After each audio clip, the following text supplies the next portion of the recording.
À vous. D'accord. Bonsoir tout le monde.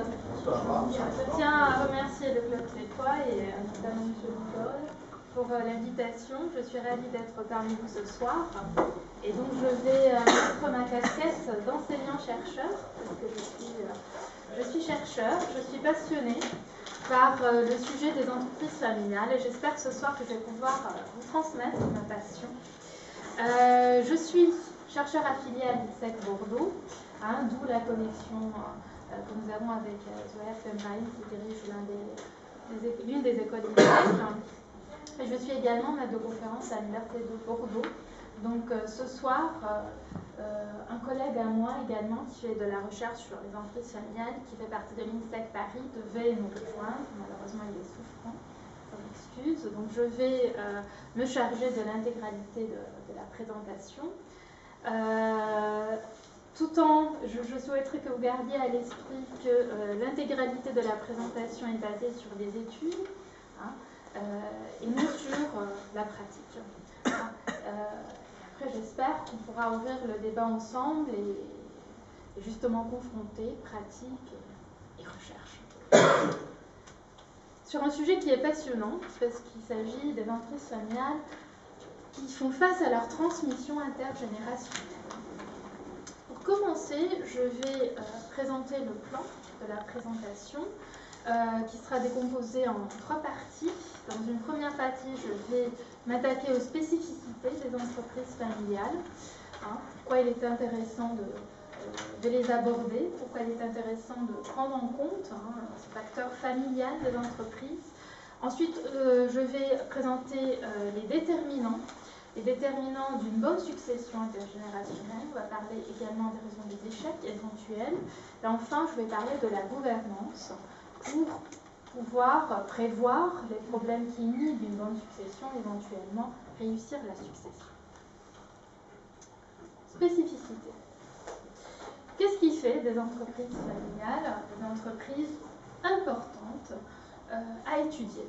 Ces entreprises sont prédominantes dans le monde. Comme vous pouvez le voir sur la carte, quel que soit le pays, quels que soient les continents, elles sont prédominantes. Pour la France, elles représentent près de 60% des entreprises. Mais pas que. Elles sont également les entreprises qui sont les plus anciennes. Elles ont les taux de longévité les plus importants. Ici sur la diapo, vous pouvez voir des entreprises qui ont au moins 200 ans et qui font partie de pays différents, de secteurs d'activité différents. Oshi étant la plus ancienne, c'est une entreprise familiale japonaise dans le secteur de l'hôtellerie. Vous avez Lombardier dans le secteur bancaire en Suisse, Crespi dans le secteur du textile en Italie, VMC, entre autres, dans le secteur de l'aéronautique en France, ou encore Friede Schwarz dans le secteur de la distillerie en Allemagne. Pour cette raison, quand on constate ces taux de longévité, il y a une association qui a été créée, c'est les Enochiens, une association qui regroupe ces entreprises familiales qui ont au moins 200 ans, qui permet quand même d'explorer un peu leurs spécificités et d'en tirer éventuellement des leçons pour les autres. Ces entreprises aussi sont très spécifiques parce qu'elles sont plus résistantes en temps de crise. Sur ce graphique, vous pouvez voir pendant la période de la crise comment l'indice, qui s'appelle ici Family Index, qui est un indice qui a été proposé par le Crédit Suisse et qui regroupe des sociétés familiales cotées internationales. On peut voir comment cet indice, même en période de crise, il est toujours au-dessus, au niveau de sa valeur, de l'indice MSCI World, donc qui regroupe les indices des pays les plus industrialisés au monde. Donc, les entreprises familiales résistent mieux pendant la crise. Cela, en partie, est dû à leur politique financière très spécifique, parce que ce sont des entreprises qui privilégient l'autofinancement. Ce sont des entreprises qui distribuent peu de dividendes, voire pas de dividendes, et ce sont des entreprises qui, dans leur politique d'investissement, visent le plus long terme, pour satisfaire leurs actionnaires, et donc ils recherchent leurs capitaux, notamment sur les marchés auprès des banques. Donc, parmi ces raisons liées aux politiques financières, hein, on peut distinguer donc une composante importante qui est le fait d'avoir une famille qui dirige l'entreprise, qui contrôle l'entreprise et donc qui impacte les décisions, donc qui conduit à une meilleure performance. La presse. Compte tenu donc des performances supérieures des entreprises familiales par rapport aux autres entreprises, les entreprises familiales sont plus performantes au niveau économique, au niveau financier, au niveau boursier, au niveau social. On commence à avoir un certain engouement, la presse commence à en parler, il y a des revues spécialisées anglo-saxonnes ou encore arabophones et spécialisées sur le Moyen-Orient, donc qui émergent, qui se spécialisent sur ces entreprises. En France, on constate, et je pense aussi que vous pouvez constater aujourd'hui, surtout en lisant la presse comme les Échos, Le Monde, il y a souvent maintenant des articles qui reviennent, qui font le point sur les entreprises familiales. Donc il y a un engouement, et cet engouement se traduit par une connaissance de plus en plus accrue de ces entreprises. Au-delà de la presse, il y a aussi des institutions et des associations qui se constituent au sujet des entreprises familiales. Ça remonte à 1986, la première association internationale, Family Fund Institute, aux États-Unis, qui était destinée principalement, qui est toujours destinée, aux consultants d'entreprises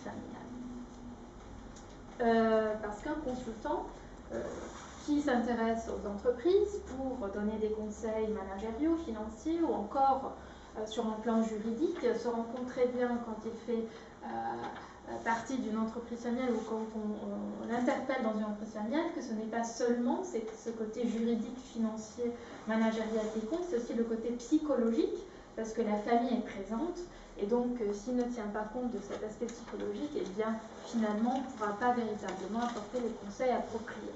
Donc cette association était destinée justement à mettre ensemble des compétences différentes, des consultants avec des backgrounds différents pour pouvoir collaborer ensemble et voir comment on peut servir au mieux les entreprises familiales.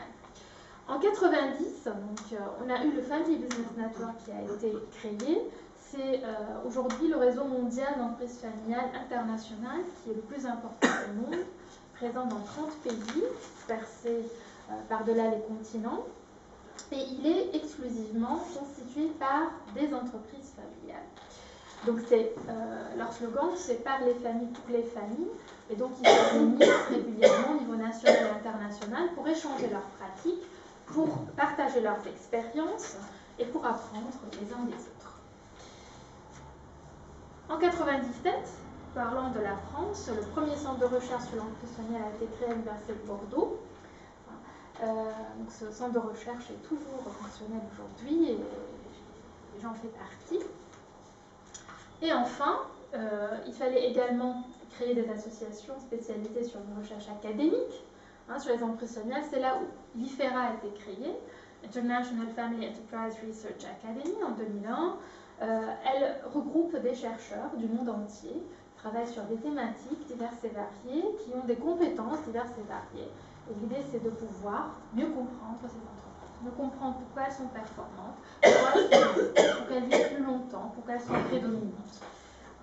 Sachant qu'en étant prédominantes, c'est elles qui contribuent le plus aux économies du monde entier. Donc, si on ne prend pas soin de ces entreprises pour éviter qu'elles aient des problèmes à un certain moment, donc, peuvent véritablement affecter l'économie négative.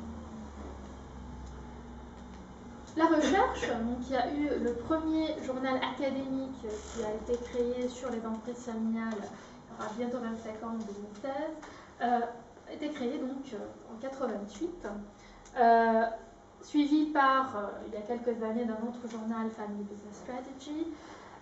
Puis il y a d'autres journaux aussi qui ont commencé à publier sur les entreprises familiales. Alors vous voyez bien, c'est vraiment très récent. C'est un champ de recherche véritablement jeune, seulement 3 décennies.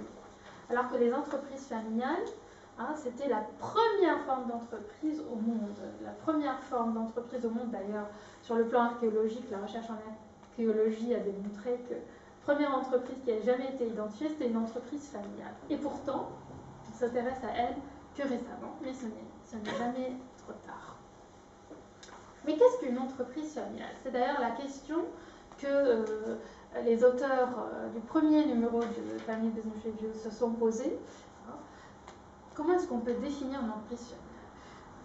Alors, je vais tenter de le définir avec vous. Je vais essayer aussi de présenter les idées reçues, qui ne sont pas toujours des bonnes idées reçues, pour un petit peu voir un peu plus clair sur la question. Alors, entreprise familiale, vous pouvez bien constater, il y a deux termes qui émergent, entreprise d'un côté et famille de l'autre. L'entreprise, c'est un système à part entière. La famille, c'est un système à part entière. Chacun a ses propres modes de fonctionnement, chacun a ses objectifs, a ses membres, a ses valeurs. Donc ce sont a priori deux systèmes qui sont complètement indépendants, qui sont ouverts et qui interagissent avec l'environnement. En étant ouverts, en interagissant avec l'environnement, quand on parle d'entreprise familiale, c'est-à-dire d'une famille qui est impliquée dans une entreprise, eh bien la famille va interagir avec l'entreprise, mais également l'entreprise va interagir avec la famille. Donc à partir de quel moment peut-on véritablement parler d'entreprise familiale? Si on regarde la famille, est-ce qu'il y a un certain nombre de membres familiaux nécessaires pour qu'on puisse parler de famille, de dirigeants, d'actionnaires? Est-ce qu'il y a un pourcentage de capital requis? Pour l'entreprise, quelle taille peut décrire les entreprises familiales, les secteurs d'activité? Est-ce qu'une entreprise cotée ou non cotée peut être familiale? Et qu'en est-il de leur performance? Alors au niveau des idées reçues, au niveau de la taille, on a l'habitude de penser que les entreprises familiales, ce sont des PME, des petites et moyennes entreprises. Sur le plan de la recherche, on constate que les grandes entreprises sont également des entreprises familiales. Et d'ailleurs, la majorité. Au niveau du secteur d'activité, on a aussi tendance à penser au secteur d'activité traditionnel. On est donc en région Aquitaine, on pense surtout au secteur viticole. Alors si on regarde la composition des entreprises familiales au niveau de leur secteur d'activité, eh bien elles sont présentes beaucoup dans les nouvelles technologies, même dans l'aéronautique. Tout à l'heure j'ai cité VMC. Côté ou non côté, on peut très bien être non coté, mais en étant coté, on peut également contrôler le capital et rester familial. Donc les entreprises cotées peuvent également être familiales. Sur le plan du nombre des membres de la famille qui doivent faire partie de l'entreprise pour qu'on puisse parler d'entreprise familiale, on a tendance à dire qu'il faut que la majorité des membres de l'entreprise soient des membres de la famille, alors qu'effectivement, il suffit qu'on ait un lien familial, c'est-à-dire deux membres de la famille impliqués pour qu'on puisse parler d'entreprise familiale. Bien entendu, cela ne suffit pas, il y a un autre critère qui est important, il faut que ces deux membres au moins de la famille détiennent un pourcentage important du capital, mais notamment des droits de vote. Comme vous le savez, en général, la famille fondatrice a des droits de vote privilégiés, prioritaires, qui font que parfois elle peut détenir 50% du capital et beaucoup plus en termes de droits de vote. Donc ce qui compte véritablement, c'est le pourcentage de droits de vote, sachant qu'il faut que ce soit bien sûr l'actionnaire majoritaire. Un autre critère important s'ajoute, l'intention de transmission. Si on est deux membres de la famille impliqués dans une entreprise et nous n'avons pas d'intention de transmettre à la nouvelle génération, eh bien nos décisions financières seraient prises différemment. Donc à partir du moment où on voudrait bien que l'entreprise soit transmise à d'autres membres de la famille, on aura des décisions financières différentes et donc la performance suivra. Bien entendu, ces deux membres de la famille doivent occuper des postes clés dans l'entreprise de direction ou de contrôle. Voilà quelques exemples d'entreprises familiales en France ou encore à l'international. Vous avez Bouygues, vous avez Motorola, Hyundai, Samsung, Gap, Caudalie, pas très loin de chez nous, Hermès, Barilla. Puis vous avez aussi d'autres entreprises. Groupe Casino, Guerlain, Château Yquem, Carrefour ou encore Gucci. Si on regarde de près ces différents logos, on constate que les entreprises qui font partie du bas sont des entreprises qui aujourd'hui ne sont plus familiales. Château Yquem, Carrefour, Gucci, Guerlain, le groupe Casino avec la famille Guichard, sont des entreprises qui existent toujours, mais elles ont été cédées. Donc la question qui se pose, c'est pourquoi? Qu'est-ce qui fait d'une entreprise familiale une entreprise non familiale, sachant qu'en changeant de statut, ben, ça va affecter ses pratiques managériales et ses décisions, donc par conséquent également ses performances. Alors aujourd'hui, l'actualité porte entre autres sur Peugeot. On voit bien que le pourcentage de capital détenu par la famille est en baisse, avec l'entrée du chinois dans le texte. Alors, la question qui se pose, est-ce que c'est une entreprise qui va continuer sur le plan familial? Et qu'est-ce qui a fait que le pourcentage de capital est en train de diminuer? Et qu'est-ce qui ferait peut-être qu'elle disparaîtrait en tant qu'entreprise familiale? Les faits. Les faits nous montrent effectivement que les entreprises familiales sont très vulnérables à la succession. Seulement 30% d'entre elles survivent quand il s'agit de passer de la première à la deuxième génération. Autrement dit, 70% d'entre elles, entre guillemets, meurent dans le sens où soit elles font faillite, soit elles sont cédées à des membres extérieurs à la famille, donc elles perdent ce caractère familial. 10% d'entre elles seulement, de celles qui réussissent finalement le passage de la première à la deuxième génération, 10% d'entre elles réussissent jusqu'à la troisième génération, ensuite entre 4 et 1% jusqu'à la quatrième génération. Donc ces statistiques sont des statistiques alarmantes, mais elles montrent une chose importante, c'est que la succession c'est une étape très importante pour l'entreprise familiale, mais également c'est une étape qui risquerait de faire basculer le caractère familial. Comme on dit en anglais, still water runs deep. En français, méfiez-vous de l'eau qui dort. On peut très bien voir des entreprises familiales qui sont très performantes, qui réussissent, qui ont tout pour réussir, et puis du jour au lendemain, tout bascule. Qu'est-ce qui se passe? Où se situe le problème? L'entreprise familiale, en fait, peut être perçue comme un iceberg. Ce qu'on voit à la surface ici, c'est un petit peu les informations communiquées sur l'entreprise. Mais en fait, la famille elle représente la partie cachée de l'iceberg. En fait, la partie la plus importante. Et toutes les dynamiques familiales qui ont encore un côté négatif. Comme vous le savez, nul ne peut arrêter l'horloge biologique. Une citation de Friedman qui est très intéressante à ce niveau-là.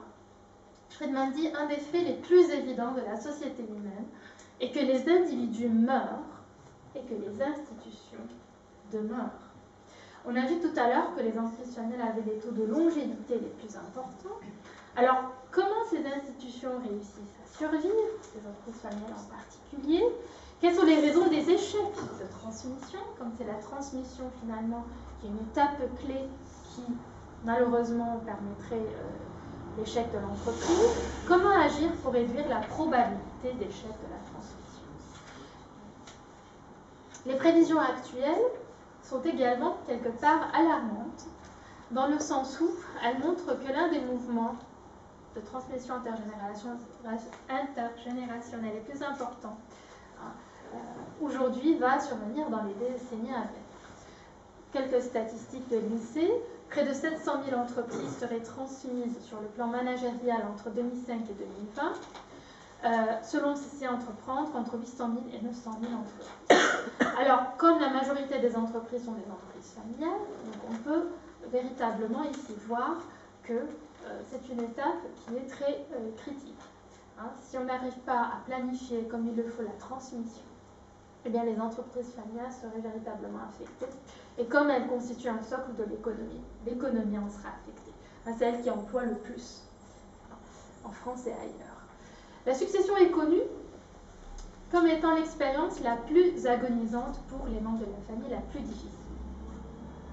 Si vous interrogez les membres de n'importe quelle entreprise familiale, ils vont vous dire ce qu'ils craignent le plus, c'est la succession. Pourtant, si on regarde de près, on regarde tous les combien une entreprise fait face à une succession, finalement, c'est presque une fois par génération. Mais c'est tellement difficile que ça a été considéré comme véritablement l'expérience la plus agonisante. Peter Davis va aller jusqu'à dire que l'expression succession harmonieuse est un oxymore pour l'entreprise familiale. Finalement, les conflits font partie, quelque part, d'un processus de succession, et donc c'est quelque chose qu'il va falloir garder à l'esprit, il va falloir également faire avec, prévoir et résoudre. Donc quels sont les déterminants finalement d'un processus de succession? Si on regarde le système de l'entreprise familiale de nouveau, on a l'entreprise, on a la famille. Finalement, la famille, c'est elle qui fait la différence, celle qui distingue les entreprises familiales des entreprises non familiales. Et c'est un petit peu comme un mariage. Vous avez les alliances. Et ici, vous avez une alliance également qui se fait entre entreprises et familles, qui représente ici les deux cercles. Ici, j'ai repris la couverture de cet ouvrage, For better or for worse, pour le meilleur ou pour le pire. Donc finalement, on est marié quelque part à l'entreprise quand on fait partie d'une famille qui va être entrepreneuriale, qui va démarrer une entreprise, qui va reprendre une entreprise. Ces deux cercles vont rentrer en collision. Donc, il y aura une intersection entre les deux. Et finalement, c'est cette intersection entre les deux, qui représente la source de force de l'entreprise familiale, qui fait que ces entreprises sont plus performantes, ces entreprises sont plus résilientes, qu'elles puissent faire face à des difficultés, survivre ou encore réussir les successions. C'est ça qui fait leur avantage compétitif. Surtout quand la famille est forte, quand les liens familiaux sont solides, l'entreprise va bien. Mais ça peut aussi constituer un inconvénient, parce que ça peut être source de conflit. Donc, c'est un petit peu comme une épée à double tranchant. Donc, ça peut être très positif pour l'entreprise, mais ça peut être également très négatif. Mais, toutes les entreprises familiales ne sont pas les mêmes. La recherche distingue plusieurs types d'entreprises familiales, on s'appelle les archétypes. Les entreprises familiales qui sont complètement désengagées. Là où la famille est complètement déconnectée de l'entreprise. Deux systèmes qui fonctionnent complètement de façon séparée. Puis, il y a les entreprises familiales qui sont équilibrées, où il y a un certain équilibre qui se fait entre les deux systèmes. Puis, il y a celles qui sont complètement enchevêtrées. Il y a fusion parfaite entre l'entreprise et la famille. Donc, l'étude d'un processus de succession des déterminants de sa réussite va dépendre également du type d'entreprise familiale qu'on est en train d'analyser. Certains chercheurs sont allés un petit peu plus loin. On dit, finalement, il y a le système de la famille, il y a le système de l'entreprise, mais il y a aussi le système de l'actionnariat. Surtout quand on se retrouve dans une entreprise familiale qui est cotée, où il y a des actionnaires qui ne font pas partie de la famille. Donc finalement, comme vous pouvez le voir, il y a des rôles différents qui vont être intégrés dans ces cercles. Vous allez avoir le manager qui ne fait pas partie de la famille, celui qui est dans l'intersection, c'est celui qui fait partie de la famille. Vous allez avoir les membres de la famille qui ne font pas partie de l'entreprise, mais qui jouent un rôle très important. L'épouse qui va conseiller son mari, ou encore la grand-mère ou le grand-père qui va également être prise en compte. Puis vous avez également donc, les actionnaires qui sont membres de la famille, qui sont dirigeants, les membres de la famille qui sont actionnaires à ce niveau-là, etc. Donc il y a une multitude de rôles qu'on peut identifier. Ça veut dire qu'il y a une multitude d'attentes qu'il va falloir satisfaire. C'est ce qui fait que les entreprises familiales sont encore beaucoup plus complexes à gérer. Et ça, c'est une perspective qui est très statique. Chaque système a ses propres objectifs. La famille, les membres de la famille vont rechercher la sécurité financière, vont rechercher l'amour, les liens émotionnels. Il y a les valeurs familiales qui sont à respecter. Puis il y a la rentabilité émotionnelle. Si vous regardez le côté entreprise, et puis les actionnaires qui ne sont pas membres de la famille, c'est plutôt la rentabilité financière qui est recherchée. Hein. On veut améliorer notre position concurrentielle et puis satisfaire les clients, donc c'est plutôt la valeur financière. Donc il y a plutôt une prédominance ici, hein, des éléments plutôt émotionnels et ici des éléments plutôt financiers. Donc c'est un équilibre, hein, qu'il va falloir tout le temps essayer de faire respecter. Sur un plan plus dynamique, on peut voir que chaque axe, donc famille, actionnariat et entreprise, évolue. En évoluant, on va avoir des objectifs, des besoins et des défis différents. Donc, pour comprendre une entreprise familiale, il va falloir situer l'entreprise par rapport à chacun de ces trois axes. L'axe de l'entreprise, c'est comme celui de n'importe quelle entreprise, son cycle de vie, démarrage, expansion, maturité, déclin. Ici, on n'a rien de particulier. Or, dans une entreprise familiale, l'actionnariat, surtout quand il est à 100% familial, est très particulier. En général, oui, il peut y avoir des exceptions. En général, l'entreprise va démarrer avec un fondateur, un entrepreneur. Donc, la structure d'actionnariat va être contrôlée par le fondateur. Ensuite, le fondateur va transmettre l'entreprise à ses enfants. Il va y avoir des frères et sœurs qui sont actionnaires. C'est là où on va arriver au stade de partenariat fraternel. Ensuite, aux cousins, quand l'entreprise est transmise. Ensuite, on va se retrouver avec une dynastie. Donc, chacun de ces stades correspond à des défis, des objectifs qui sont différents. L'axe de la famille. Donc au départ, on a une jeune famille qui commence dans les affaires, ensuite on a la nouvelle génération qui prend le relais, il y a une collaboration qui se fait entre les deux générations, puis il y a un passage du flambeau complet à une nouvelle génération.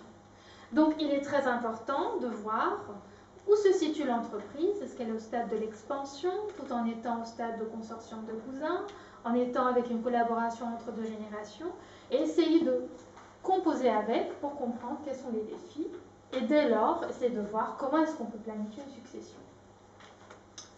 C'est très complexe.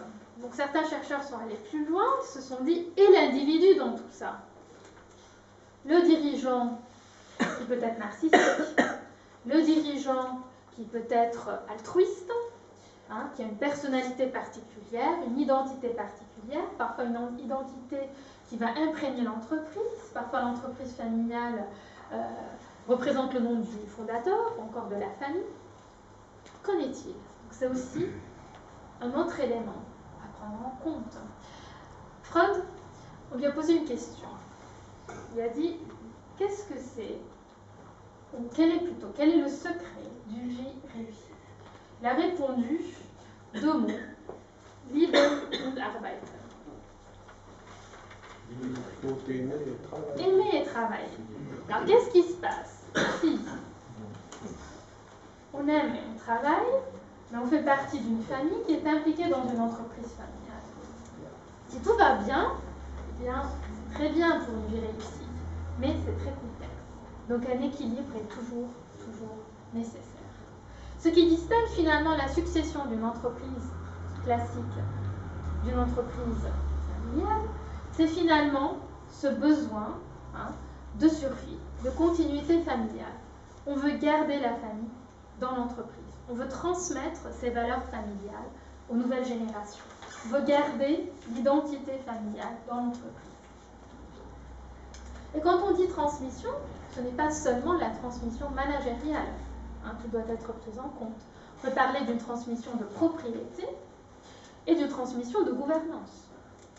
Et ces 3 transmissions ne se déroulent pas nécessairement en même temps. On a parfois une transmission de propriété qui se fait avant la transmission managériale, de gouvernance après, donc ça peut être fait de façon différente et ça peut aussi concerner des membres de la famille différents. Et donc des défis encore différents. Alors certains vont jusqu'à dire que la transmission finalement, le processus de transmission commence dès la naissance des enfants. C'est un petit peu le processus de socialisation des enfants, comment on leur transmet les valeurs, ensuite, hein, à travers des visites d'entreprise, etc. On va leur faire connaître l'entreprise et les motiver pour la rejoindre. D'autres disent, en général, le processus de transmission, c'est une quinzaine d'années. Donc, il n'y a pas de consensus, mais ce qui est certain, c'est que c'est un processus, et ce n'est pas une étape. Hein, un processus de longue haleine. Donc, il faut être très patient, il faut être conscient qu'il va falloir démarrer à un moment donné, avant que ce ne soit trop tard. Aussi, ce qui caractérise la succession dans une entreprise familiale, une entreprise non familiale, c'est qu'on a un autre type de stakeholder, un autre type de partie prenante. On a la famille. Avec la famille, on a des besoins qui sont complètement différents d'un actionnaire classique. Donc ça aussi, il va falloir le prendre en compte. Puis on a des valeurs familiales, on a des traditions familiales qui sont très ancrées à travers les générations et qu'il va falloir également transmettre. Comment les transmettre? Ça aussi, c'est un autre défi. Puis les connaissances. La famille a un savoir-faire qui fait son avantage compétitif. Comment transmettre ce savoir-faire? Seulement pour les autres membres de la famille. Quant aux réseaux sociaux, ce fameux capital social, qui constitue aussi une force de l'entreprise familiale. Comment transmettre toutes ces connaissances de ces réseaux à la nouvelle génération? Donc finalement, ce sont des enjeux qui sont très particuliers. Et puis aussi se pose la question, est-ce que le successeur doit être familial ou non? Est-ce qu'on fait partie un membre externe? Ce que peut jouer. Donc, on veut s'attaquer à la succession, c'est-à-dire on veut un changement. Et qui dit changement, dit quoi? Résistance au changement. Donc il va falloir manager cette résistance au changement aussi bien au niveau de la famille, de l'entreprise et de l'actionnariat. D'ailleurs, je l'ai dit tout à l'heure, je le redis ici, la plupart des problèmes de l'entreprise familiale sont liés, quand il s'agit des problèmes importants, à la succession. Mais, ce qui est encore plus important, c'est que c'est lié à la famille. C'est le système de la famille qui va être mis en exergue. Pour ce faire, je vais prendre une métaphore, avec une photo. Alors, vous avez un temple sur la photo. Commencez par définir la famille. La famille, c'est quoi?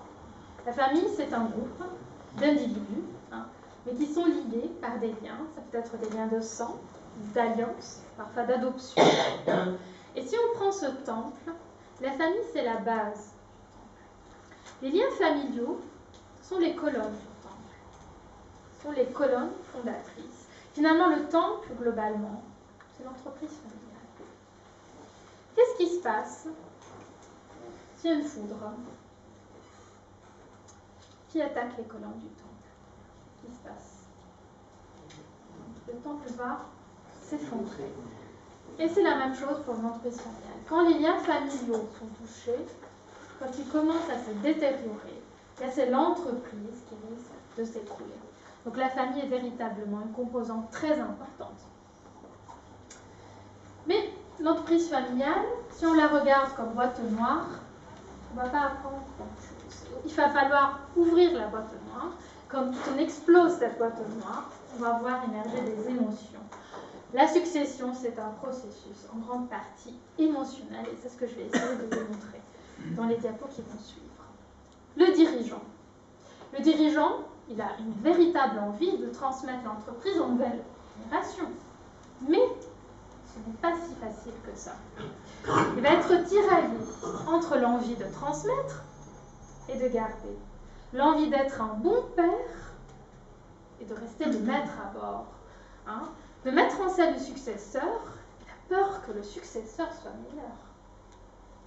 Le dénudement, encore, le désir d'immortalité. Donc, le dirigeant va être tiraillé par des sentiments ambivalents. Il faut le comprendre. C'est ce qui rend en grande partie la succession difficile. Donc, la question de la résistance à la succession va concerner des conflits qui sont centrés sur le désir de maintien de contrôle par les parents, encore d'indépendance des enfants. Les enfants veulent prendre le relais tout en gardant leur indépendance, marquant le terrain. Puis les parents veulent bien montrer qu'ils ont leur mot à dire. Vous voyez bien dans cette caricature. Hein.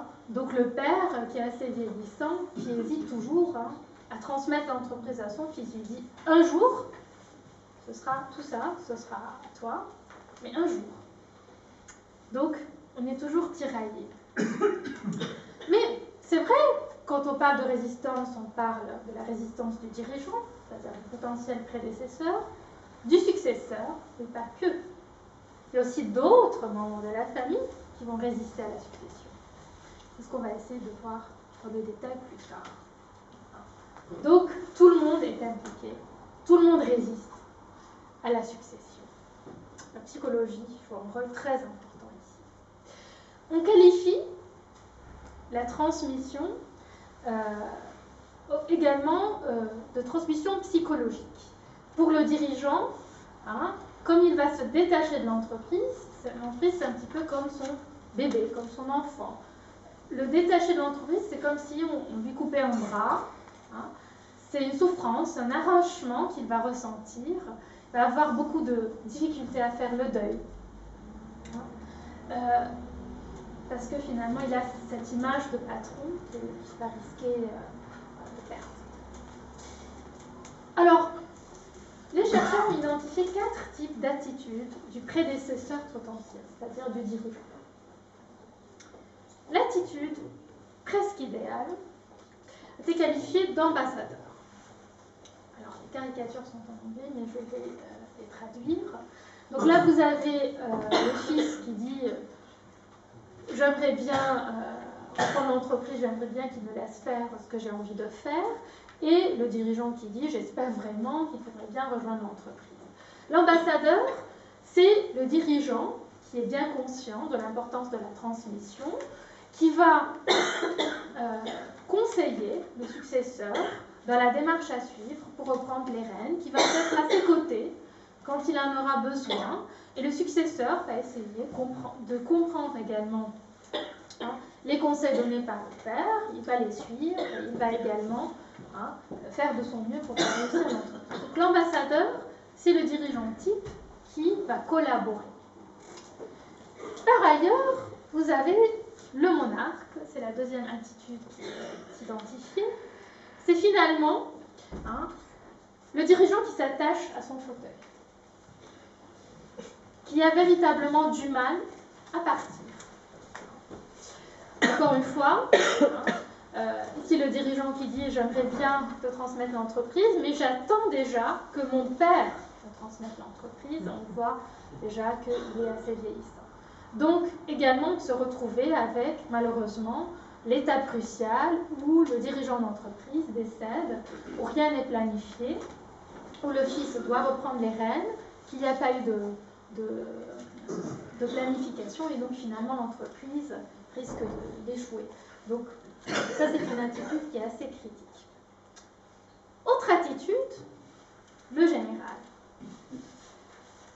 Ici, on voit le fils qui essaie d'expliquer à son père les ventes ont augmenté de 200%, les coûts de production ont baissé, le produit est sur la couverture de Business Week, du magazine, et puis le père qui répond il faut attacher les lacets de vos chaussures. Qu'est-ce que ça traduit? On voit bien ici que le fils fait tout pour plaire au père, pour lui montrer qu'il est capable de reprendre les rênes de l'entreprise, et le père qui est aveugle, qui ne veut pas voir les compétences de son fils, et qui s'attache à son poste, et qui finalement dévalorise quelque part le fils. Le général, c'est finalement le dirigeant qui fait tout pour que son fils, ou plutôt le successeur potentiel, échoue. On a des exemples. Henry Ford et son fils Edsel. Son fils va décéder et la femme de son fils va écrire un ouvrage, et dans l'ouvrage, elle va raconter que c'est le père qui a tué le fils, c'est le père qui a tout fait pour que le fils ne puisse pas donc, montrer ses compétences et qu'il échoue. Thomas Watson, IBM et son fils, même cas de figure. Donc dans certains cas, pour ceux qui d'entre vous ont lu L'écran de famille de Maurice Truon ou vu le film, je vous encourage vivement de regarder le film, comment le dirigeant de l'entreprise, le père, de tout faire pour conduire, malheureusement dans ce cas-là, le fils au suicide. Donc, ça peut vraiment être un cas extrême, mais ce sont des cas réels qui existent. Et enfin, un autre cas, c'est le gouverneur. Le gouverneur, il va avoir une attitude complètement nonchalante, il va se détacher complètement de l'entreprise. Malheureusement, en se détachant complètement, il ne va pas être près du successeur pour le secourir si besoin, ou pour l'aider si besoin. Donc vous avez ces 4 cas de figure. Donc c'est intéressant aussi, quand on analyse une entreprise familiale au niveau de sa succession, d'identifier les caractéristiques des personnages clés et de pouvoir agir en conséquence. Mais ce n'est pas seulement le dirigeant qui a des attitudes, c'est également le successeur qui a des attitudes, et c'est à lui aussi d'adopter la meilleure des attitudes. Il peut accepter complètement l'autorité du prédécesseur, tout accepter, être obéissant. Il peut être révolutionnaire, il peut vouloir tout remettre en cause.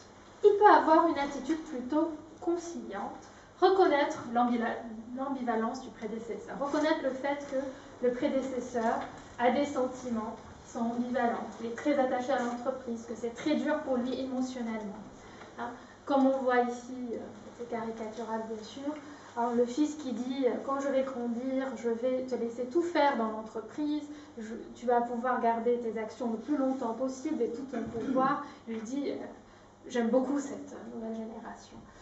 Bon, l'idée c'est de pouvoir également, au successeur, prendre connaissance des sentiments du prédécesseur, le comprendre, le rassurer progressivement, non pas se révolter, vouloir imposer des nouvelles idées, d'un coup tout remettre en cause, ni complètement accepter l'autorité, ce qui risque de lui causer des problèmes en termes de légitimité plus tard.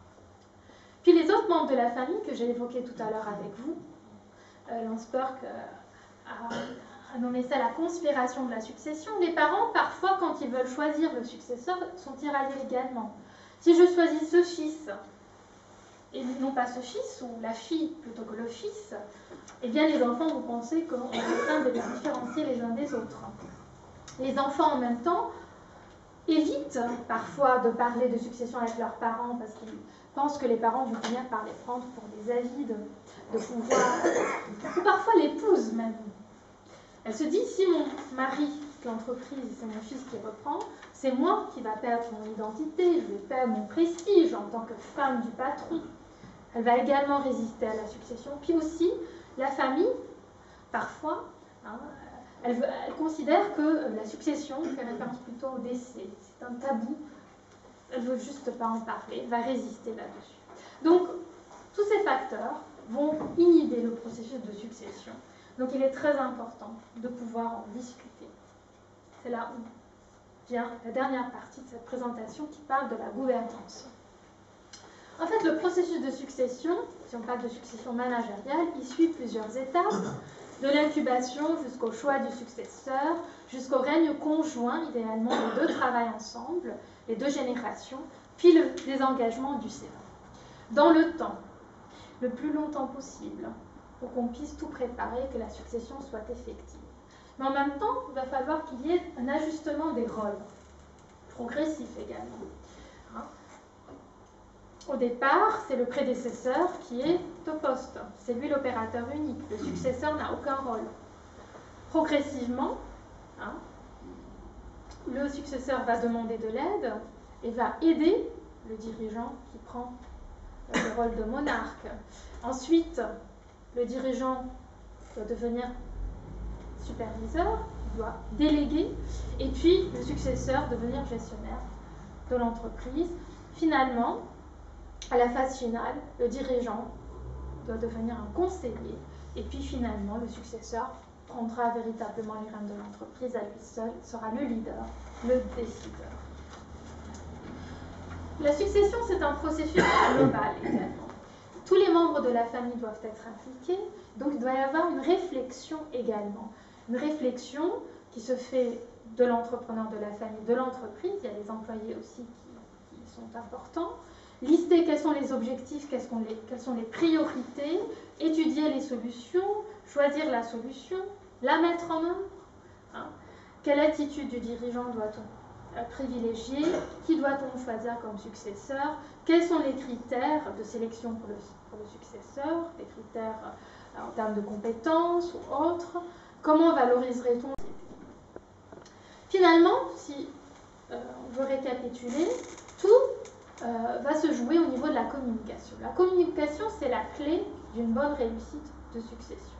Si on arrive à bien communiquer, à aborder tous ces aspects qu'on vient de voir, eh bien on va pouvoir les résoudre dans le temps, en étant patient. Sinon, il y aura une barrière, et cette barrière va inhiber le processus de succession. J'ai eu l'occasion de mener une étude sur les sociétés françaises familiales cotées, et dans cette étude, j'ai analysé la qualité des liens familiaux, et j'ai pu démontrer que la communication, c'est-à-dire la qualité de la communication, affecte la qualité des liens familiaux.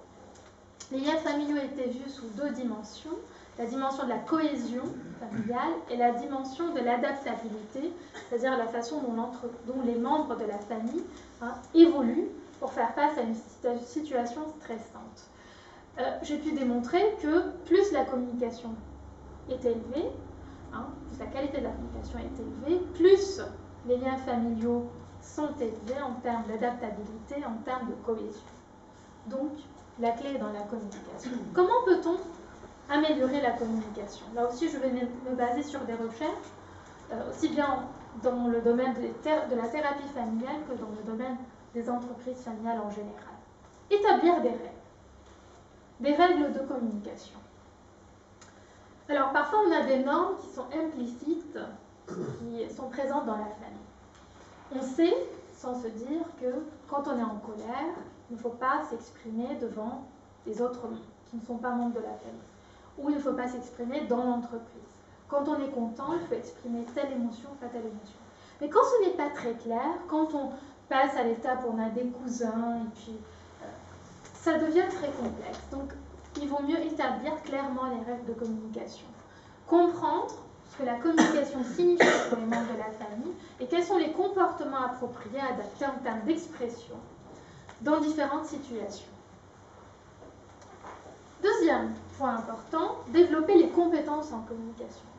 Tout le monde n'est pas nécessairement compétent en communication. Être ouvert à l'expression de tous les membres de la famille, éviter de formuler des messages de façon négative qui risquent de mener à l'hostilité, être à l'écoute, rechercher plus d'une solution au problème, communiquer positivement en se focalisant sur le problème, etc.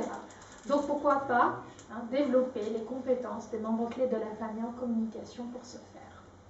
Troisième possibilité, utiliser des outils techniques. Parfois, si je prends par exemple le cas du groupe Auchan, on a près de 700-800 actionnaires, tout le monde ne se connaît pas nécessairement. Comment va-t-on communiquer? Déjà, si on peut établir un génogramme, une sorte d'arbre familial, on peut détecter les différents rôles des uns et des autres, les noms. On peut facilement, plutôt plus facilement, pouvoir communiquer en se repérant. Il y a aussi des outils technologiques qui existent aujourd'hui. Là, je cite United. C'est un petit peu sur le format de la plateforme Facebook où on peut poster des informations, des photos, etc. Mais c'est fait de façon très confidentielle pour les membres de la famille. Donc les membres de la famille vont pouvoir communiquer à travers cette plateforme et ça va pouvoir rapprocher les uns des autres. Enfin, la gouvernance familiale, pas la gouvernance classique. Je vais en dire quelques mots. La gouvernance classique, ce qu'on appelle gouvernance d'entreprise, c'est ce qu'on appelle principalement les organes de contrôle. Comment est-ce qu'on peut contrôler les dirigeants pour s'assurer qu'ils agissent dans le sens des intérêts des actionnaires, comme le conseil de surveillance, le conseil d'administration, mais aussi des comités spécifiques pour renforcer le contrôle, comme des comités d'audit, de rémunération, etc. Ça, c'est important dans les entreprises familiales comme dans toute entreprise. Mais quand il s'agit du processus de succession, ce qui nous intéresse surtout, c'est la gouvernance familiale. Donc la gouvernance va être vue comme un système de processus et de structures qui sont situés au niveau le plus élevé de l'entreprise, de l'actionnariat, mais aussi de la famille, pour garantir les meilleures décisions relatives au management, responsabilité et contrôle de l'entreprise. Certains ont essayé d'établir un baromètre des bonnes pratiques de gouvernance dans les entreprises familiales. Hein. L'idée, c'est de se mettre d'accord ensemble, en famille, par rapport aux valeurs, par rapport à l'orientation qu'on va donner à l'entreprise familiale, par rapport aux règles du jeu, quels sont les rôles et les comportements à adopter dans telle ou telle situation. Donc la gouvernance de l'entreprise familiale est strictement différente. On a plusieurs cercles, hein, c'est plusieurs anneaux. Hein, et donc, normalement, si on a des mécanismes de gouvernance classiques, là ici, on doit aussi s'intéresser à la famille. S'intéresser à la famille d'autant plus qu'il y a une évolution de cycle de vie qui se fait dans le temps. Certains disent la famille, elle croît plus rapidement que l'entreprise. Comment on va pouvoir faire face à ça? Quand on est dans les premiers cycles de vie de l'entreprise, quand on a le fondateur et son épouse qui contrôlent l'entreprise, ou encore les frères et sœurs, là, on n'a pas besoin de se contrôler. On se fait confiance. C'est la confiance qui va représenter le mécanisme de gouvernance principal. Et tant mieux, parce que c'est gratuit, ça ne nécessite pas de formalisation et c'est efficace. Mais quand on passe à des stades ultérieurs du cycle de vie, les liens familiaux commencent à s'atténuer. Et là, on a les cousins éloignés, etc., qui donc, ne se font pas nécessairement confiance. Donc on a besoin de formaliser la gouvernance familiale pour renforcer ces liens. Également, à travers une étude que j'ai menée, j'ai pu démontrer que les liens familiaux dans les entreprises familiales se renforcent de la première génération à la deuxième génération. Mais à partir de la deuxième génération, c'est-à-dire à partir du partenariat fraternel, consortium de cousins, là, il y a une chute importante de la qualité des liens. Donc effectivement, quand on est des cousins, ensemble, gérer l'entreprise, eh bien les liens familiaux sont plus faibles. Alors comment va-t-on formaliser la gouvernance familiale? Plusieurs façons de faire, soit à travers des arrangements familiaux, soit à travers des institutions familiales.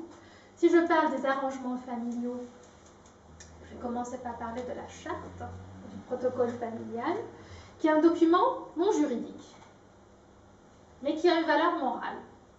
Et dans ce document, tous les membres de la famille se réunissent, définissent les valeurs dans lesquelles les membres de la famille croient, sachant que parfois les valeurs sont différentes suivant les générations. Donc l'idée, c'est de se mettre d'accord sur des valeurs communes à travers les générations, de se mettre d'accord sur les motivations, sur les intentions pour développer l'entreprise, quels sont les engagements à prendre par les uns et les autres, les qualités, les attitudes requises par les membres de la famille, et notamment évoquer la question de la planification de la succession. Le plan de retrait du dirigeant, le plan de préparation du successeur. Alors ce qui compte ici, finalement, c'est véritablement la mise en commun des opinions des différents membres de la famille. C'est vraiment le processus de l'établissement de la charte qui est plus important que la charte elle-même. Ça, c'est quelque chose de très important à garder à l'esprit. Bien sûr, si l'un des membres de la famille ne respecte pas la charte, on ne va pas apporter l'affaire en justice, mais par contre, il sera exclu de la famille, ce qui sera quand même un élément de discrimination importante. Alors, le pacte des actionnaires familiaux, c'est un autre. Excusez-moi, qu'est-ce que ça signifie exclu de la famille? C'est-à-dire, la famille ne va plus le prendre en considération, notamment quand il s'agit d'activités au sein de l'entreprise. La charte a été conclue ensemble, chacun s'est engagé. Si vous ne respectez pas l'engagement, on peut imaginer que la famille exclura. Du moins par rapport à l'entreprise. D'être exclu du capital. Au niveau de la charte familiale, on ne parle pas d'aspect juridique du capital. C'est véritablement des questions purement familiales. Au niveau du pacte des actionnaires, là, c'est un document juridique. On va véritablement détailler tous les éléments liés aux actions, notamment. Combien d'actions peuvent être transmises à la nouvelle génération? Comment on peut mettre terme à la propriété dans l'entreprise familiale? Comment la valeur des actions sera déterminée? Comment régler les conflits entre les actionnaires? Est-ce qu'il faut prévenir les membres de la famille avant de décider de céder des actions? Ça dépend, c'est des acquis, etc. Donc là, véritablement, il y a un engagement.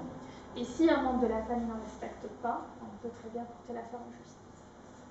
Donc c'est un pacte juridique. Il porte en particulier sur l'actionnaire. Bon, ça c'était un exemple que j'ai pris de la société Guerbet. Vous voyez bien que dans le pacte d'actionnaires, on dit que ça a pour objet d'animer le groupe d'actionnaires d'origine principalement familiale, organiser les mouvements des actions de la société, hein, mais aussi associer les membres du pacte au projet de développement de l'entreprise, coordonner les cessions de titres, participer à la sélection éventuelle de nouveaux partenaires, suggérer désignation de nouveaux membres de conseil de surveillance, etc. Donc véritablement, le pacte se structure autour de l'actionnariat et des responsabilités des actionnaires. Donc ça, c'était sur le plan donc, des documents. Sur le plan des institutions familiales aussi, il y a toute une série possible d'institutions à établir, conseil de famille, assemblée familiale, family office et autres. Je vais rapidement les évoquer avec vous. Le conseil de famille, c'est quoi? Comme le nom l'indique, conseil de famille. L'idée, c'est de conseiller les membres de la famille. C'est notamment utilisé quand l'entreprise a plusieurs branches familiales. L'idée, c'est de gérer la relation actionnariat-entreprise et de pouvoir communiquer entre les deux. Faire passer le message des membres de la famille qui ne travaillent pas dans l'entreprise à l'entreprise, à ceux qui travaillent dans l'entreprise, et inversement. Faire ce flux d'informations de sorte à ce que tout le monde se sent concerné et informé. Très important. Il y a l'assemblée familiale, qui est un petit peu sur le modèle de l'assemblée des actionnaires, sauf qu'ici on a des membres de la famille qui sont impliqués. Certaines entreprises familiales invitent également les membres qui ne font pas partie de la famille. Mais dans cette assemblée, on va réunir formellement ces membres de la famille. On va discuter famille, mais on va discuter également entreprise. Et ça peut prendre des formes diverses et variées. On peut aller se retrouver dans la maison du fondateur, tous ensemble, à partager un plat traditionnel pour une fête donnée. On peut se retrouver sur un bateau de croisière, dans un château, pendant un week-end. Et l'idée, c'est véritablement que tout le monde puisse se connaître plus, communiquer ouvertement, renforcer les liens encore une fois. Vous avez le family office. Donc, bien entendu, ici, c'est ce qu'on appelle le bureau familial. On va avoir un family officer qui va être donc à la tête. Et l'idée, c'est de gérer tout ce qui a lien avec le capital familial, le patrimoine. Et donc, bien sûr, conseiller les membres de la famille par rapport donc, à la gestion du patrimoine. Également, organiser des activités sociales et éducatives, donc en se basant sur le budget qui est consacré à ce sujet, et conseiller aussi les membres de la famille sur leur carrière. S'ils hésitent à rejoindre l'entreprise, aussi sur des questions financières, fiscales et légales. Alors parfois c'est un family office qui est extérieur à l'entreprise familiale, mais qui sert l'entreprise familiale.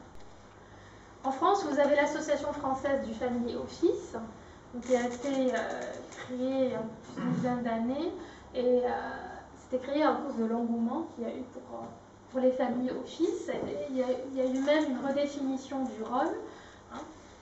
Donc vous pouvez aller sur leur site, et c'est également très, très intéressant de voir donc les différentes missions qu'ils peuvent offrir. Autre institution familiale, institution philanthropique. Surtout quand il s'agit de grandes entreprises familiales, on se retrouve souvent avec des fondations qui existent. Vous allez penser fondation, vous allez vous dire aussi quel est le lien entre succession et fondation. Là, on constate que les entreprises familiales testent, entre guillemets, le successeur dans un premier temps dans ces fondations-là. Donc le successeur, avant de rejoindre l'entreprise, sur le plan formel, peut passer par la fondation philanthropique, mettre en application les valeurs familiales, représenter la famille, comprendre concrètement comment l'esprit de la famille peut se traduire dans une organisation, et par la suite, c'est un passage qui lui permet de prouver qu'il est capable véritablement de reprendre les rênes de l'entreprise. Il y a aussi dans d'autres entreprises, notamment Auchan, on va mettre en place un certain fonds, certaines banques familiales, qui est destiné à soutenir les jeunes de la nouvelle génération pour la création d'entreprises. Donc on ne peut pas trouver de la place pour tout le monde dans une entreprise. Si on est entrepreneur, on peut encourager l'esprit d'entrepreneuriat et leur accorder des fonds pour créer leur propre entreprise et pourquoi pas ne pas greffer l'entreprise plus tard aussi sur l'entreprise initiale.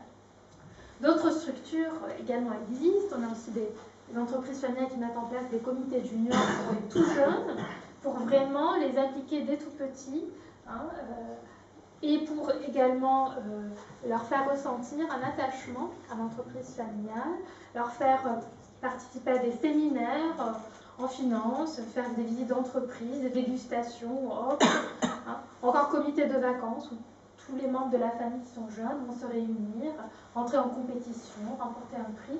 Voilà, l'idée c'est de renforcer les liens familiaux dès le plus jeune âge pour que la transmission se fasse le mieux possible. Pour conclure, je reprends une citation de Marchenet et Rudel. Il n'existe à l'évidence pas un risque, mais des risques, quelle que soit la taille de l'entreprise et la nature de l'activité, surtout lorsqu'on les décortique par grandes fonctions familiales. Mais, nonobstant, il n'existe qu'un risque fondamental, la mort de l'entreprise. Pourtant, on voit que de nombreuses entreprises familiales réussissent à travers les générations. Encore Lombardier, banque suisse, depuis 218 ans. Kikkoman, la fameuse sauce de soja japonaise, depuis 401 ans. Birkenstock, en Allemagne, 240 ans. Encore en France, l'une des plus anciennes entreprises françaises familiales. Huguet les Fils, dans le vin, alsacien, depuis 376 ans. Merci pour votre attention. Bravo.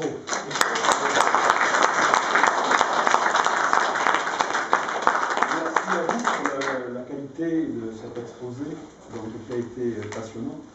Et puis après, nous sommes face à un public de professionnels, chefs d'entreprise, entrepreneurs et des spécialistes aussi bordelais de la transmission d'entreprise. Donc il y a sûrement peut-être des questions qu'on va vous poser pour faire rapport à cet exposé. Oui. Lorsque vous parlez en fait d'entreprise familiale, je vois que vous voyez ça de façon assez horizontale puisqu'il y a deux membres de la famille. Est-ce qu'on parle aussi d'entreprise familiale lorsqu'en fait c'est un père tout simplement qui a fondé son entreprise et du coup qui va la transmettre à son fils, ce dont ensuite vous avez parlé tout au long de votre exposé. Ça aussi c'est considéré comme une entreprise familiale où il faut quand même qu'à un moment donné ils soient tous les deux au sein de l'entreprise. Voilà. Donc, effectivement, c'est une entreprise familiale à partir du moment où il y a au moins deux membres de la famille. Mais dans le tout premier stade de cycle de vie, vous avez le fondateur. À partir du moment où il y a une intention de transmission à la nouvelle génération et une préparation du successeur qui parfois se fait de façon implicite, la socialisation depuis qu'il est petit, va venir travailler dans l'entreprise, faire des stages ou autre, on peut parler d'entreprise familiale. Il faut qu'il y ait cette intention. Sinon, s'il n'y a pas cette intention de transmission, la prise de décision sera faite de façon différente, dans une visée pas nécessairement long terme, et donc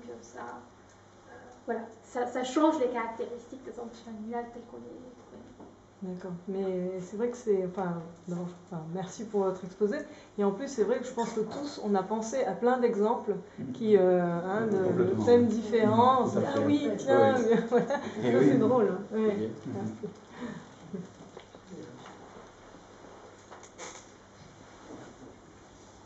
Philippe ? Dans le cas du père qui continue, qui refuse de reconnaître les mérites du fils, quel peut être son leitmotiv en fait? Est-ce que ça peut être le fait qu'il ait peur d'être écarté des décisions si jamais le fils se révèle être bien meilleur? Il va refuser de le reconnaître pour justifier sa place à ses côtés en tant que conseil. Alors, malheureusement, c'est un cas qui est assez fréquent parmi les entreprises familiales. Là, je vous invite à regarder le film Les Grandes Familles de Maurice Truon et de voir comment le père a réagi après avoir constaté que son comportement a conduit finalement son fils à l'abîme. C'est une attitude qui révèle une personnalité assez complexe du dirigeant. C'est surtout lorsque le dirigeant était lui-même le fondateur de l'entreprise, qu'il était entrepreneur, qu'il a choisi de créer l'entreprise parce qu'il a eu une enfance difficile, parce qu'il a voulu prouver sa place. Donc ça révèle beaucoup d'éléments psychologiques. Alors je n'ai pas pu vraiment rentrer dans le détail, mais tout aussi repose sur les générations précédentes. En fait, les entreprises familiales, quand on les analyse, on revient aux générations précédentes pour comprendre toute l'histoire de la famille, tous les problèmes, les conflits psychologiques qu'il y a eu pour pouvoir résoudre ce qui se passe aujourd'hui.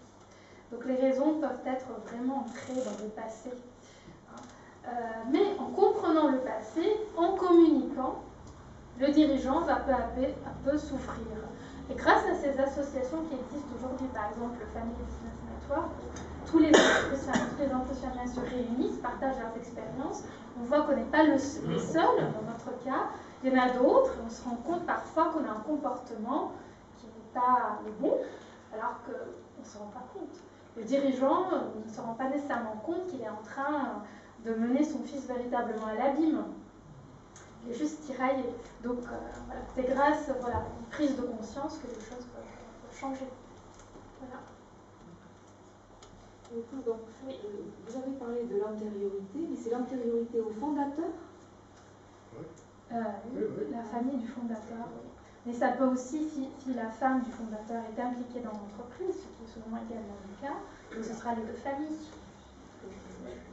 On retrace ce qu'on appelle le génogramme, on essaie de voir quels sont les patterns émotionnels qui existent. Pour revenir vraiment en arrière, il y a des patterns qui se reproduisent de génération en génération. Donc on peut les reconnaître, on peut voir que ça va se reproduire, donc il vaut mieux qu'on fasse quelque chose pour éviter. Et la transmission d'entreprise familiale, ça peut être quand même joyeux. C'est pas que triste ni pas. Alors, rien que si on regarde. Beaucoup de mots un peu négatifs. Oui, non. Le conflit est constructif. Il n'est pas nécessairement destructif.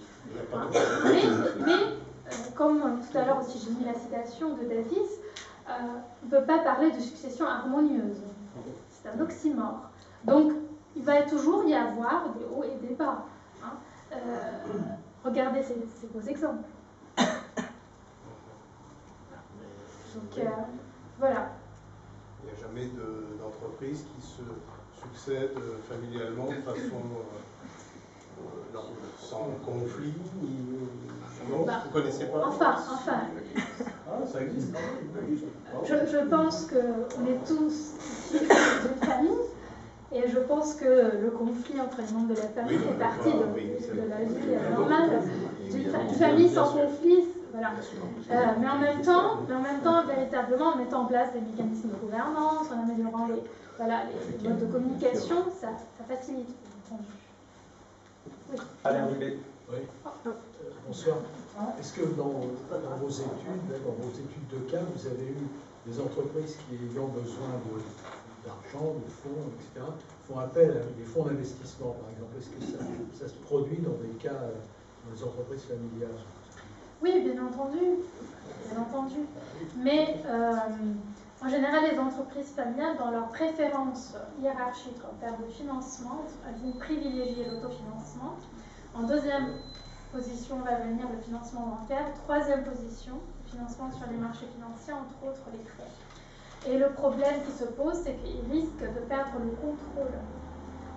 Parce que s'il y a des conflits familiaux, s'il n'y a pas de pacte d'actionnaires qui lie les membres de la famille, qui leur demande de ne pas céder à autrui, et là, il est très facile pour un actionnaire familial qui n'est pas content, qui n'est plus content de céder, puis l'entreprise va basculer. Ce qui fut le cas des entreprises, vous avez vu Carrefour, vous avez vu Groupe Casino, il y a madame. Non, mais je passe après. Annick Chupin, conseiller en gestion de patrimoine. Alors moi j'ai une question qui est liée à un petit peu la gestion de patrimoine. Effectivement, une famille, quand elle sait qu'elle va transmettre, il y a tout l'aspect financier à prévoir, donc notamment des droits de succession qui varient, qui changent aussi en fonction des fiscalités. Et alors, bon, je connais une famille très connue, et je ne peux pas en parler parce que c'est quand même très personnel. Ce que je peux simplement dire, c'est que la génération, je dirais, précédente d'il y a la succession. Et la fille, moi je l'ai connue comme cliente, et elle a tout organisé, tout fait, jusqu'à ses petits-enfants, pour tout organiser au vu de ce qui s'était passé précédemment, et ce qu'elle a... Et en fait, tout simplement, c'est que vous en avez parlé tout à l'heure, c'est parce qu'il y avait un blocage, en fait. Elle ne pouvait pas parler de succession avec ses parents. Et donc, elle, ça a généré, c'était extraordinaire, enfin, la façon dont elle a organisé après la succession. Voilà. Vous parlez également d'un point très important qui est la fiscalité. Vous avez l'occasion d'évoquer. Voilà. Effectivement, aussi, il y a des différences culturelles, hein, aussi, je n'ai pas l'occasion d'en parler, mais aussi la fiscalité, notamment en France, c'est un poids lourd pour les entreprises familiales. Lors de la les transmissions sont difficiles. Mais pas que. Mais c'est une raison importante. Voilà. Oui. Ce que je voulais dire, c'est que ce qu'on rencontre beaucoup aujourd'hui, dans notre région en plus, ce sont les propriétés viticoles qui sont détenues vraiment par la famille parce que, je veux dire, le prix de la propriété il y a 30 ans n'était pas énorme. C'est devenu à des prix, enfin, dans le Médoc par exemple, Saint-Émilionnais, etc., c'est devenu des prix très importants. La propriété est devenue 50, 100 millions d'euros, etc. 2 enfants dans la famille, la succession, et 7 fois sur 10, eh bien, l'entreprise familiale tombe, parce qu'au moment de la succession, il faut soit vendre une partie de la propriété pour payer les droits, succession, soit il y a quelqu'un qui rentre dans la succession, et comme ça crée d'autres problèmes, etc., il préfère souvent vendre carrément, et puis quitter l'entreprise familiale. Donc c'est un des problèmes rencontrés. Alors on a 2 spécialistes dans le domaine, là, père et fils, famille du Lord, il y a peut-être des choses à dire sur le sujet. J'ai tellement à dire. C'est vrai que cet aspect financier est prépondérant dans ces entreprises familiales, dans l'ignoble. Et l'aspect psychologique, etc., très important. Mais la principale raison d'une mauvaise succession familiale, c'est la fiscalité et surtout le financement. Oui, effectivement, Ça se prépare. Voilà, ça se prépare, ça se planifie, et c'est l'une des raisons aussi pour lesquelles les chercheurs aussi se mobilisent. C'est en faisant connaître l'importance de ces entreprises que les gouvernements peuvent également agir en conséquence. Dans certains pays, comme les Pays-Bas notamment, il y a eu des impacts importants sur la politique du gouvernement par rapport à ça. Donc il ne faut pas sous-estimer. Voilà. Il faut du temps. Mais voilà, juste pour évoquer un exemple, si on prend l'entreprise familiale Tétinger, connaître dans le Champagne. Voilà. L'ancienne génération a décidé de vendre un fonds d'investissement, justement, Starwood Capital, investissement américain. 6 mois après, la nouvelle génération a décidé de racheter l'entreprise, a payé près de 150 millions d'euros de plus. Pour pouvoir la racheter, c'était endetté auprès des banques, dont d'ailleurs Lombardier, dont des banques familiales ou des banques qui ont collecté des fonds d'entreprise familiale, qui ont compris l'attachement que la nouvelle génération avait pour l'entreprise pour pouvoir la racheter.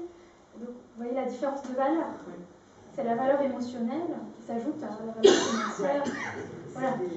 L'important, je crois que c'est Pierre-Emmanuel Tétinger. Tout à fait. J'ai pu parler, j'ai eu l'opportunité de le rencontrer dans un restaurant. Et j'ai longuement échangé avec lui, et c'était vraiment familial, émotionnel. Enfin, il y avait l'aspect financier, mais c'était surtout ça. Aurélien, tu voulais dire? Non, je voulais juste remarquer que dans le cas de Tétinger, ça a été possible grâce à la rentabilité de l'entreprise. Ce rachat. Disons qu'ils n'auraient pas levé des fonds auprès de banquiers, ils n'auraient pas pu financer le rachat de leur entreprise si l'entreprise ne dégageait pas une rentabilité permettant de financer. Oui, mais est-ce que vous pensez qu'une entreprise peut prendre de la valeur en 6 mois de 150 millions d'euros? La valeur qui a été payée, c'était la valeur financière plus la valeur émotionnelle. Et les entreprises qui ont financé ce financement sont des entreprises qui ont cru. Au-delà de l'aspect financier, bien entendu, je suis tout à fait d'accord avec vous, l'entreprise était rentable. Si vous n'existez pas, personne n'aurait soutenu l'entreprise. Mais il y avait aussi cet aspect émotionnel, on comprend votre cause et on vous soutient. Il y avait cet aspect-là aussi qui a joué. Et puis pourquoi ils n'ont pas racheté avant que ce soit Starwood? Donc c'était en fait, les membres de la nouvelle génération n'étaient pas majoritaires, ils sont partis, ont suivi le courant des autres, et puis ensuite, quand ils ont vu, c'est le champagne, c'est un produit de tradition, le nom de la famille qui est sur le produit, qui est géré dans une perspective en quelque sorte court-termiste, donc c'était pas compatible. Des dissensions, je crois. Oui, il y avait des dissensions de la famille, tout à fait. Oui. Madame, je voudrais vous poser une question qui n'est pas tout à fait dans le sujet, mais qui va m'éclairer. Je vous félicite d'abord pour le caractère parfaitement académique de votre exposé. Mais la deuxième chose que je voudrais vous demander, c'est tout simplement votre vision de cette question. Est une vision de type entomologique, c'est-à-dire que vous observez les choses et vous bornez à les observer et à en tirer éventuellement des conclusions à travers vos observations. Ou est-ce que vous êtes éventuellement capable, à la suite de demandes éventuellement d'entreprises susceptibles de vous demander des conseils,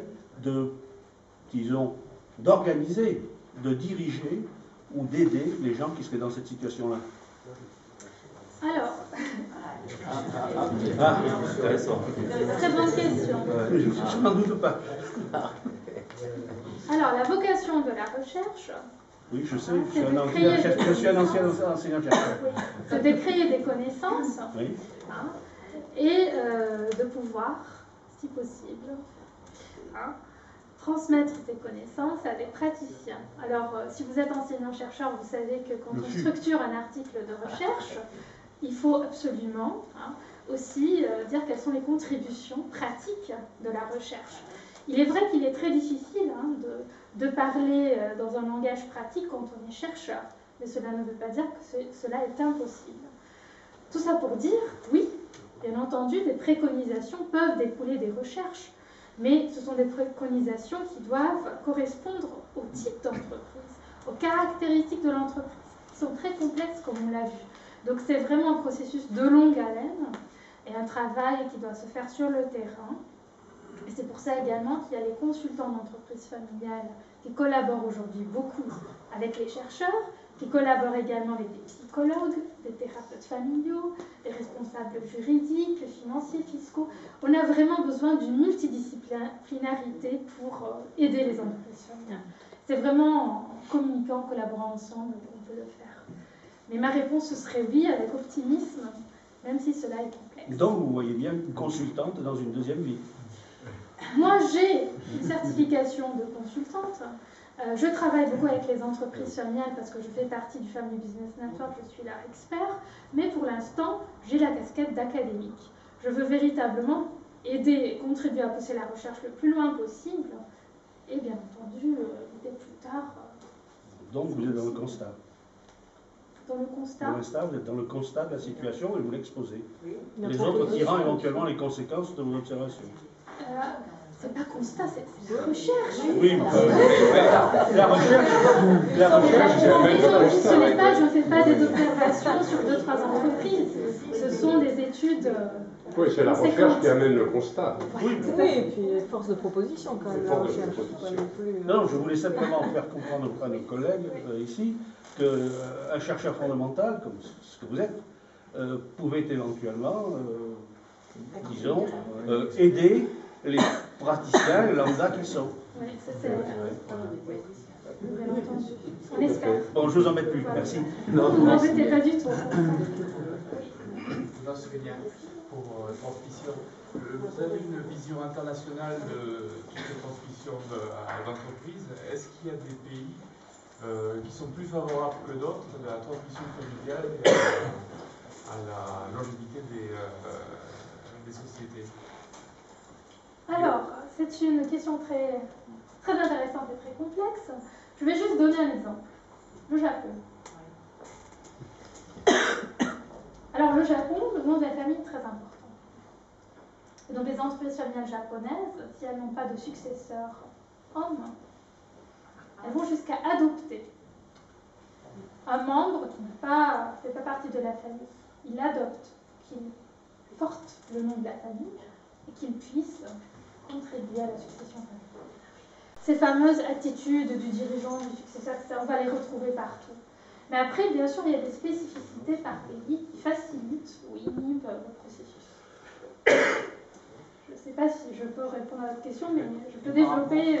Par rapport au monde anglo-saxon, par exemple, oui. Le monde latin par rapport au monde anglo-saxon, est-ce que vous avez noté des différences dans la transmission des entreprises, dans les Alors, la société américaine, anglo-saxonne, est plus individualiste que d'autres pays qui sont plus collectivistes. Et donc, dans le processus de la transmission, c'est peut-être plus l'aspect financier qui va être planifié, qui va compter que d'autres. Il y a plus l'aspect philanthropique. C'est beaucoup plus prégnant dans ces entreprises. Et c'est également transmis, oui, c'est fondamental, l'aspect philanthropique, par exemple, familial anglo-saxon. Donc, c'est une autre vision des choses, mais fondamentalement, on ne peut pas dire si c'est plus dur ou moins dur. Tout dépend. Au niveau de l'observation, est-ce que vous avez des chiffres, par exemple, du quantitatif par rapport à ces différences de culture? Ça, ce sont des exemples. Mais oui, bien sûr, il y a des recherches. Ce que je vous dis dans les différences en termes de culture, ce sont des recherches qui montrent que, clairement, je peux rentrer plus dans le détail, parce que la culture a plusieurs dimensions. Voilà. Au niveau culturel, oui, il y a des différences. Mais le fonctionnement même des entreprises familiales reste similaire, quel que soit le pays. Après, les différences vont se faire dans les modes de fonctionnement, voilà, dans certains critères. Juste pour revenir sur un graphique, vous avez fait au début, vous disiez que les sociétés familiales étaient plus résilientes, notamment avec la crise. Mais en fait, la chute, honnêtement, elles avaient plus progressé, mais la chute est plus marquée qu'une entreprise qui n'était pas familiale. Je suis tout à fait d'accord avec vous. Pour moi, la conclusion, elle est inverse. Elle est moins résiliente. Bon, elle a permis de progresser plus vite, c'est certes, mais au moment de la crise, elles ont plus souffert que les entreprises non familiales. Mais en même temps, elles sont toujours... Elles restent ça, mais la chute est plus brutale. Oui, mais elles sont toujours de ça. Parce qu'il y a eu une progression beaucoup plus importante pendant les années effectivement pré-crise où elles ont plus progressé. Donc elles chutent plus haut, mais elles chutent plus, mais elles restent un petit peu au-dessus. Donc je veux dire, si la crise se poursuivait à la rigueur, etc., peut-être qu'un jour elle finirait par... Enfin bon, là j'anticipe. Parce que j'ai compris, c'était pas forcément flagrant de dire qu'elles étaient plus résilientes. Elles avaient plus progressé, ça c'est vrai, mais la résilience, non. Donc elles avaient amassé plus de fonds propres, voilà, qui leur permettaient d'appliquer en plus la crise. Effectivement, si ça c'est un exemple, un graphique parmi d'autres. Mais si on regarde de près, les entreprises familiales ont beaucoup moins licencié pendant la crise que les autres, même si elles n'avaient pas les moyens pour le faire. La famille a vraiment sacrifié pour pouvoir garder des emplois, etc. Donc là, c'était vraiment un graphique parmi d'autres. Vous avez tout à fait raison de signaler la chute plus brutale, mais il y a aussi d'autres études qui vont dans ce sens. Et à l'inverse, justement, pour dire qu'elles ont moins licencié, en ce moment, on a beaucoup d'entreprises, elles sont finies d'ailleurs, et qui n'ont pas fait justement qui n'ont pas pris les mesures adéquates à temps, parce que bon, elles sont plus concernées par les salariés, etc. Et justement, elles se retrouvent au tapis parce qu'elles n'ont pas anticipé suffisamment, on n'a pas pris des mesures un peu douloureuses suffisamment tôt. Donc, j'allais dire justement, cet argument de dire qu'elles ont moins licencié, c'est effectivement bien sur le plan social, mais est-ce que justement ça fragilisait pas certains, en tout cas ça a conduit à certaines entreprises au tapis, ça c'est certain. Voilà, si ça a fragilisé sur le long terme, vous voulez dire. Mais moi, ce que j'ai pu lire parmi les études, c'est que la famille même, elle a sacrifié une partie de son patrimoine familial, qui n'est pas celui de l'entreprise, pour pouvoir soutenir l'entreprise familiale en difficulté, dans ce sens-là. Voilà. Mais bien entendu, il faut regarder sur le long terme les effets. Vous avez tout à fait raison. Ce qui est certain, c'est que comme il y a moins d'exigences de dividendes et encore moins à court terme, il y a forcément beaucoup plus de marge de manœuvre qu'une société qui distribue sa trésorerie, etc. Leur attitude peut être aussi nocive, ce que je veux dire. Tout à fait.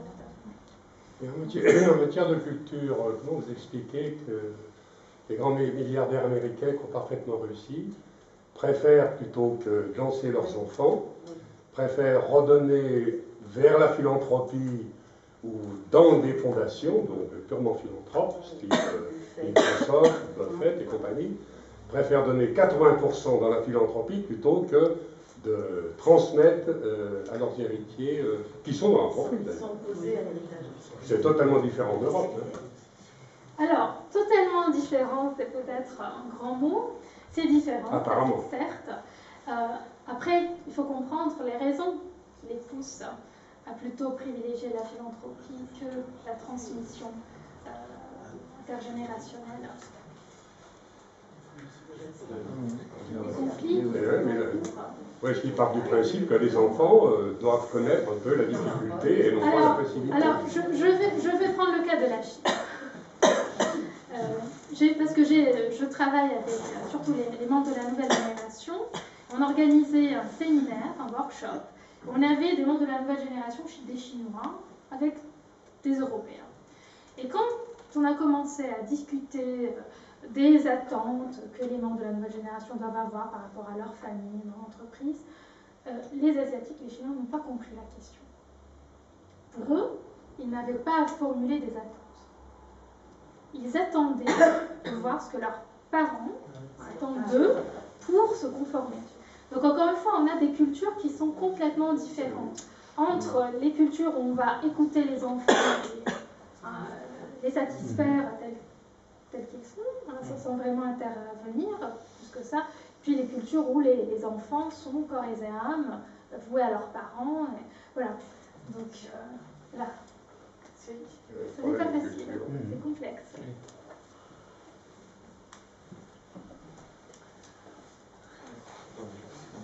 Dans vos études, dans vos recherches, je vais revenir sur le mode de financement. Qu'est-ce qui était utilisé, les plus employés? Est-ce que le fondateur vend sa société à ses successeurs ou c'est une succession? Sur le mode de la transmission des actions.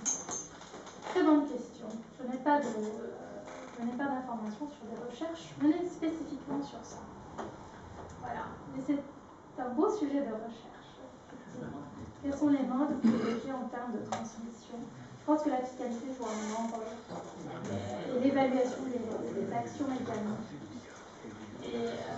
Mais dans tous les cas, pas dans la succession même. La valorisation prend. Oui, mais je n'ai pas de statistiques. À ma connaissance, il n'y a pas de statistiques à ce niveau-là. Ok. On va peut-être clôturer et puis continuer, poursuivre avec l'âge pour quelques questions. Simplement pour respecter le timing, j'ai peur qu'on puisse. En tout cas, merci en tout cas.